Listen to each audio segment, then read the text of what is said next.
Dapat po graduate na po ako ngayon. Tumigil po ako ng 3 years para po tulungan si mama sa ibang kapatid ko. Kailangan ko pong kumita. Gusto ko pong bigyan ng magandang buhay yung pagsisikap ni mama para po sa akin.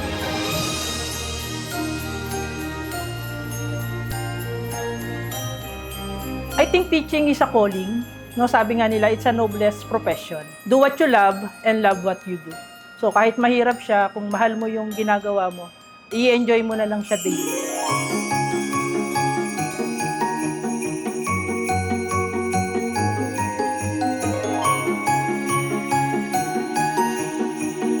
Gusto mong bigay na namin sa'yo. Uy! Opo! Wala po akong pera! Okay lang, ma'am. Balita namin, napakasipag mong working student. Opo. Dahil sa pagiging consistent mo, sa pagiging honor roll, mas lalong kami na-inspired na i-reward sa yung aming munting regalo para sa iyo.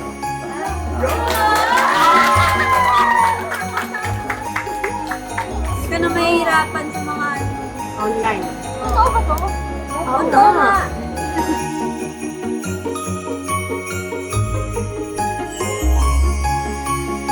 We are truly inspired with your dedication and sacrifice sa pagtuturo niyo po sa mga estudyante natin. Naway makatulong sa inyo itong munting sorpresa namin. Okay niyo po, sige.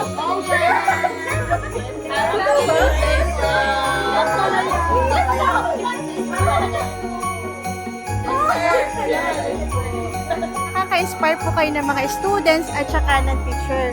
At dahil po dyan, bibigyan po namin kayo ng shopping money worth 5,000